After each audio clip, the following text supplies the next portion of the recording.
the payment terms you would like to receive, because otherwise it can reserve back to the Payment Act. But if you want to get paid in 7 days end of job, then, and the reality is when you do the job, there's not a lot of wriggle room to do a really good job. So you're just going to go, oh, there's no money in this job. There's no money in this job. Just get it done, get it done, get it done. Architects, finishing schedule, downpipes, gutters, the type of fascia that's going on there, the type of roofing, the type of insulation, the type of battens that are going on there. Sometimes they'll specify that. The detail of the barge that goes on there.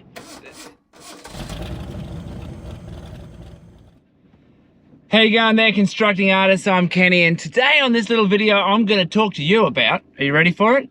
Setting up a contract. Setting up contracts for your jobs or tendering on your jobs.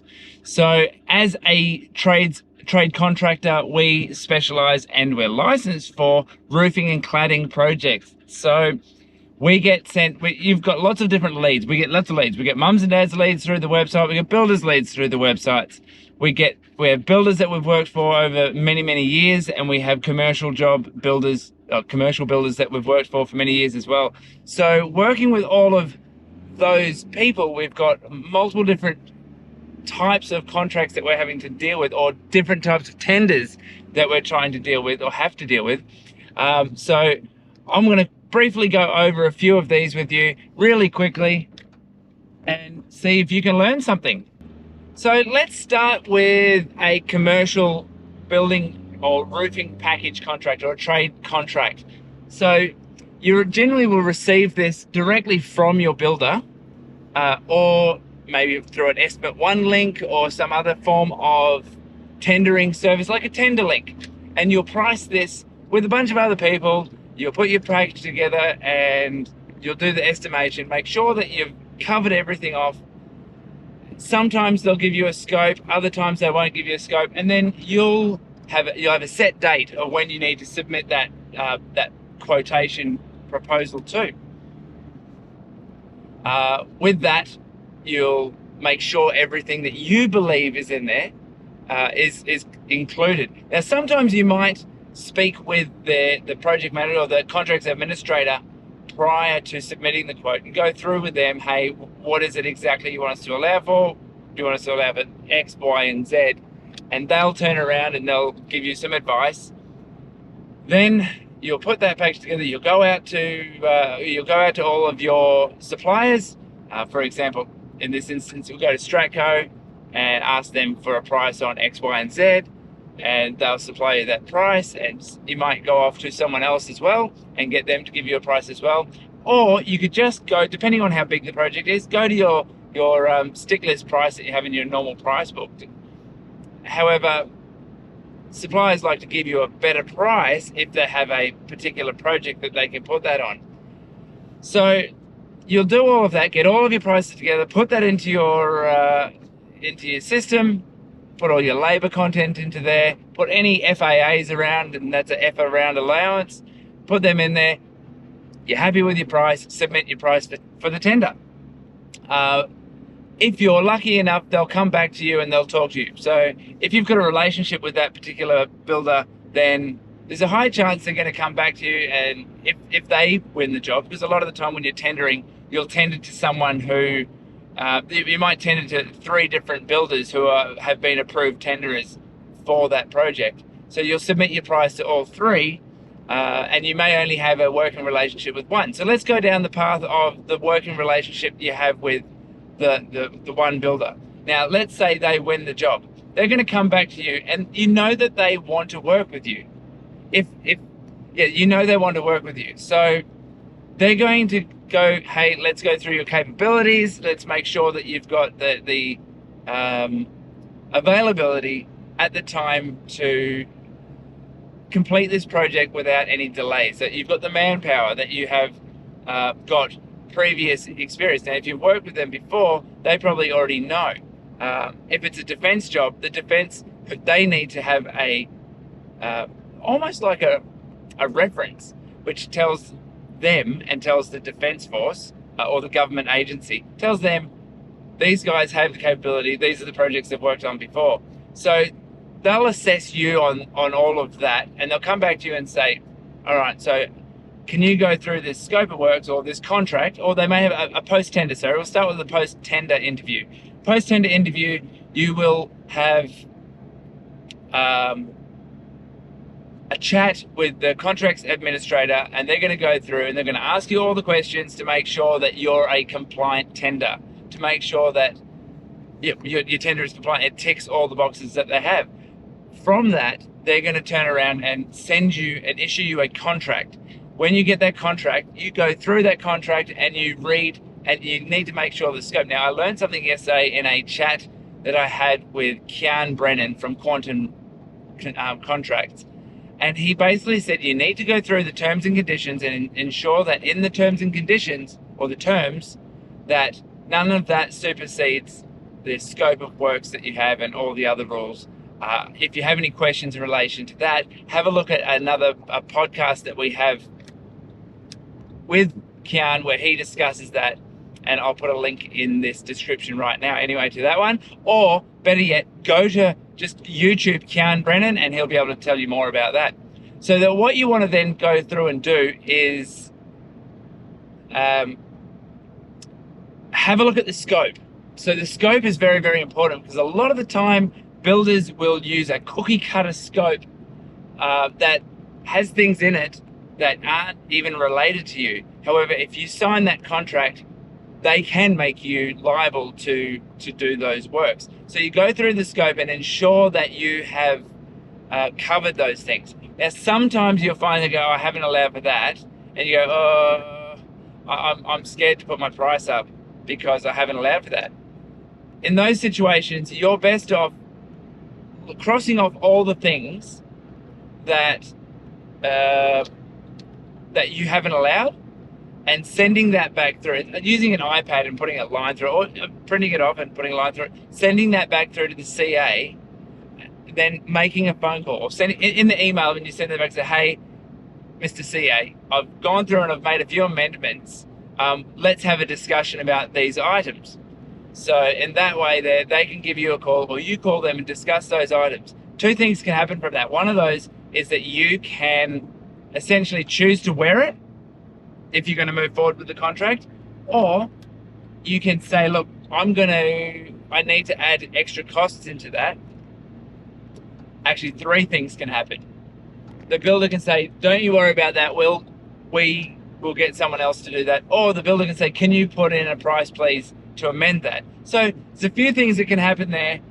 So don't be scared that in that moment, just because you haven't allowed for something, don't be scared that you're going to lose the contract. Because if you're at post-tender interview time, you've got at least a 50% shot. Now, if you're desperate for that job and you really, really need it, you don't want to burn yourself to get that job. So you want to push as hard as you can, and you go with your gut.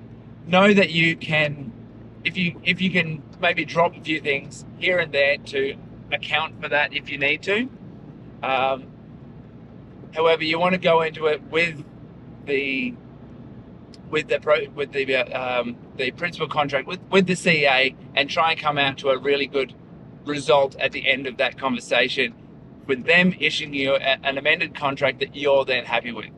Now, at that time, say it is a $200,000 contract, which is a decent size. It might take you a few months to get through.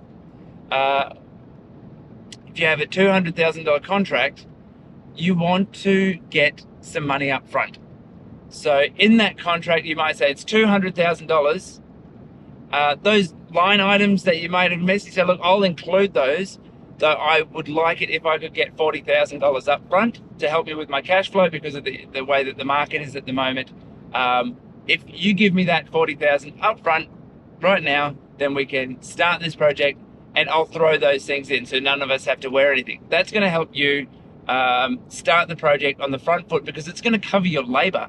That $40,000 on a $200,000 project, that $40,000 will go a long way to covering your labor on that entire project. And so if you get to the end of that project, you've already covered your labor from the start. You've been given the cash flow so that you're not getting strangled and struggling with that.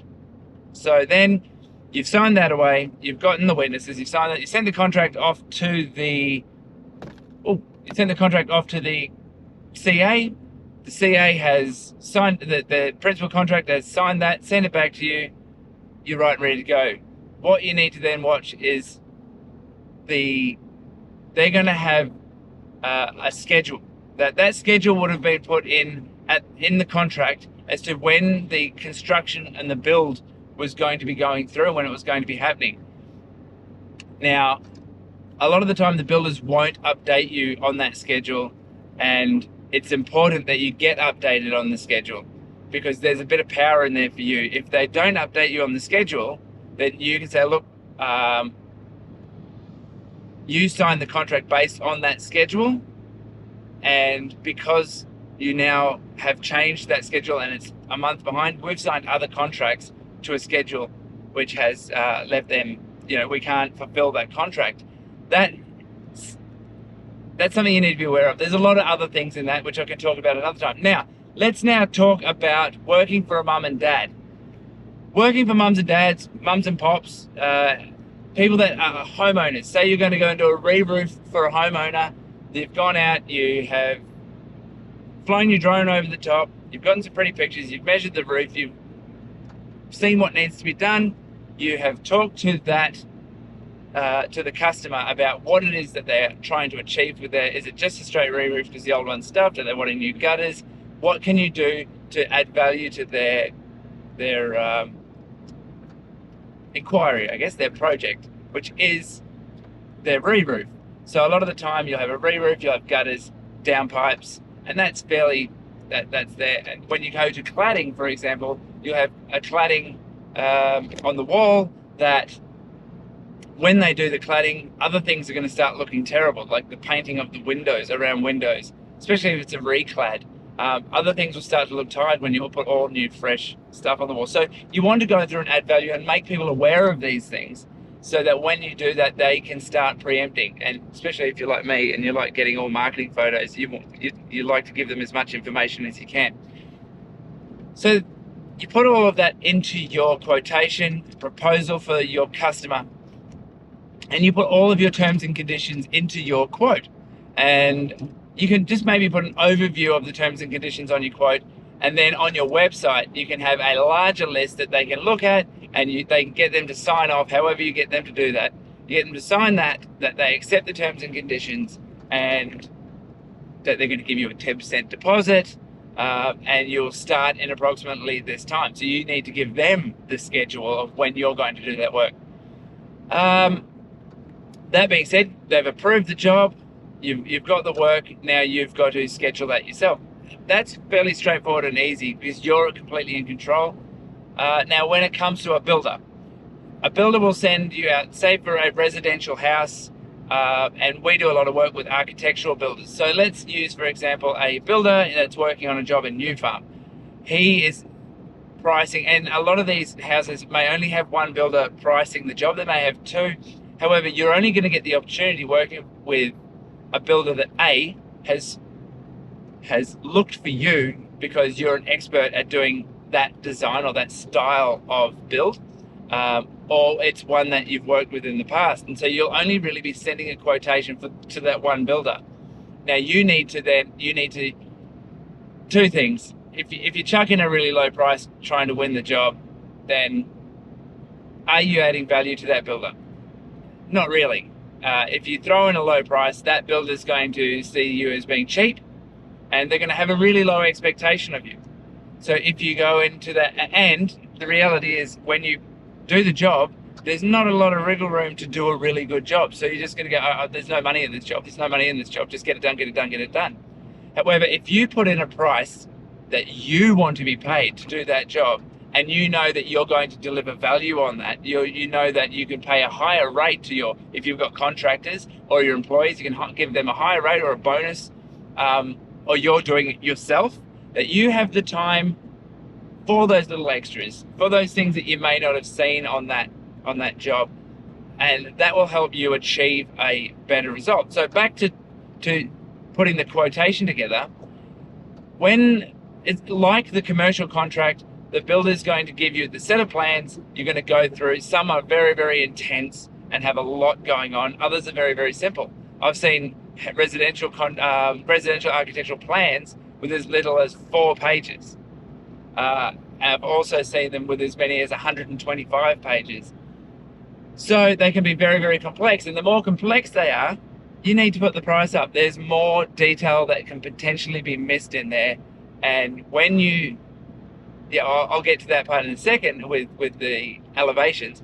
So when you're going through the pricing of that, you want to put a little bit more in there, maybe raise your margin, your markup a little bit more, so that it covers maybe little misses, or the more detailed they are, you want to put the price up a little more, because you're going to have multiple, mobilizations on that site. So you may have one roof or another roof, and you might be back there 6 or 7 times over the course of that build. So you want to talk to the builder about getting a really decent scope. You want to get the finishing schedule from the architect, or the builder should be able to supply the finishing schedule, and you want to go through that and make sure that it's all compliant to the building. Because a lot of the time when you have a build, you'll have something like a 3-degree pitch roof with corrugated iron on it. That happens. Or you'll have a 3-degree pitch roof with spandeck on it, which the spandeck can handle 3 degrees. However, you need to be aware that if the builder builds that at 3 degrees, the center of that roof has the potential to bow down, and it will go down under 3 degrees. So it's things like that that you need to be aware that you can bring to the builder and say, hey,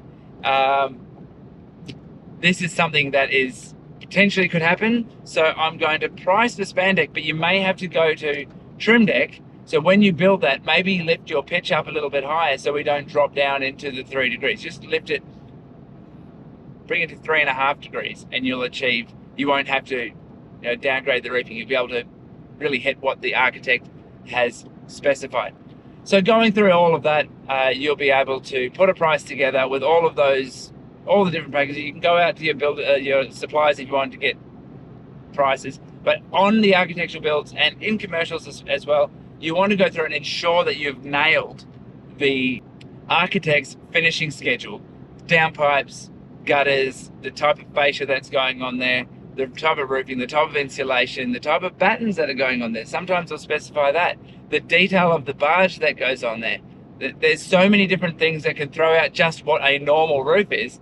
And on an architectural build, they'll almost guaranteed, they'll almost always specify a 0.55 flashing rather than a 0.4 flashing.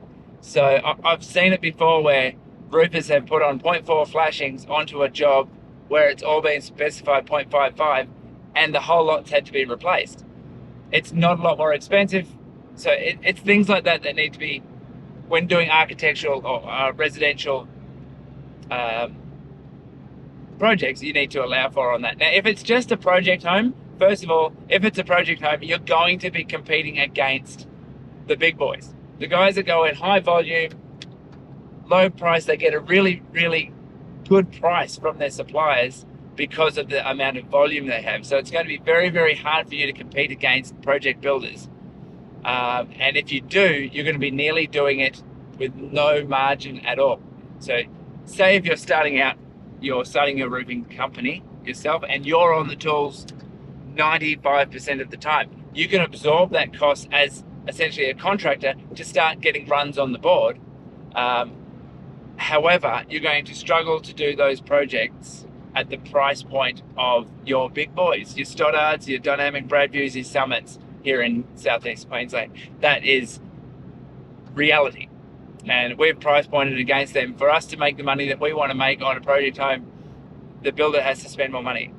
It's just how it is. However, when it comes to the architectural projects, the builders are, like I said earlier, happy to spend more money to get, because they expect a higher result, and they see if you give them the price that you would on a project home on the architectural build, then they are going to have questions. They're going to be watching you like a hawk, rather than you going in there knowing that you're going to do a good job, and them knowing, going, hey, I'm paying 20% more here than what I would be paying if I was getting someone else in. So I reckon they're going to be happy to leave you to it, and especially if you have the runs on the board. And that's why, so when you're starting out, don't expect you can just throw the big dollars out there and get the projects that you want to get. You need to get runs on the board. So take photos of all the work that you've done. That's a whole another story. So essentially there's that. And now with the builder's going to give you a purchase order generally. You may have different types of contracts. Builders will have a range from a big commercial type contract all the way down to an email saying please proceed. Now, if they send you an email saying please proceed, that is a contract based on your terms and conditions that you've put in your quotation that you sent them, like I said before. So it's good for you if that's the case. Now, if they send you a purchase order, you need to look through that purchase order and see what is allowed on that purchase order to ensure that that purchase order aligns with your quote that you've supplied them. And if they do, a lot of builders, what they'll do is they'll just take your quote and put that onto the purchase order, and then that's a win, right? That's how you want. Just have a look at their terms and conditions, their payment terms, 14 days, 7 days, 30 days. Now you always want to put onto your quotations and your terms and conditions the payment terms you would like to receive, because otherwise it can reserve back to the Payment Act. But if you want to get paid in 7 days end of job, then that's great. The way that I work it is that I put in a monthly payment claim, because we do so many architectural jobs that we might mobilize 4, 5, 6, 7 times, and we may do 30% of it one month, 50% of it another month, and 20% of it another month. I'll put in a claim for a deposit at the start, and then I'll break it up and state that because we don't know what we're going to do each month, we may start the job in on the 25th of the month. So we might only get 3 days in there. So we put a claim in at the end of that month, and I'll put in the claim of that amount to get paid at the end of the month. And I work on monthly claims, with mums and dads. I put in a 7-day payment terms on completion with a deposit at the start. However, back to the builder, so you want to make sure that those terms are correct and to the way that you want them to be. Pretty straightforward. Now,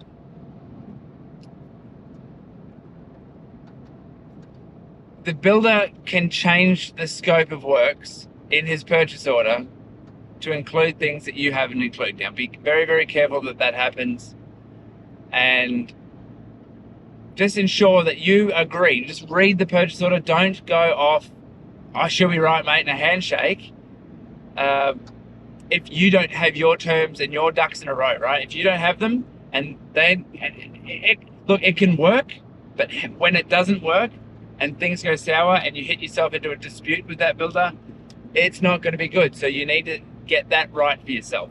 On that, then you do your job, and you do a good job. It's pretty straightforward and simple. So there you have it. There's some, when doing your quotes and submitting for tenders, and then doing the contract side of things with, I did miss one thing. With the mums and dads, you want to have all your terms and conditions, which create a contract. Sometimes they, and then so you issue them the quote, and that's based on your terms and conditions. They sign that, that's a really good contract. Sometimes they want a formal contract, and with that, you can then go at either if you're an HIA or a Master Builders member, then you'll be able to get one of their contracts anyway, which probably went towards helping you set up your terms and conditions for yourself. Or you can go out and have a lawyer, and they can draft your terms and conditions that then, and a basic contract that you can then issue to whoever you like. There's more about that on the podcast that I did with Kian. So have a watch of that and you'll learn a bit about that. He's brilliant with that.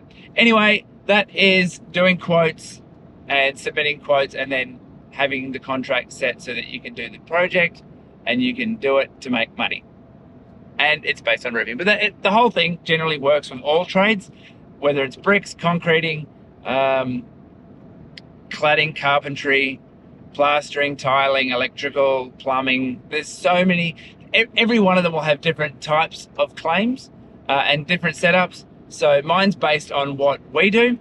And so hopefully we did something. I've been able to share with you something that'll help you to get better at being the trade company you want to be. All right, constructing artists, see you later. Subscribe, like, do all those things, and Hope you enjoyed the show.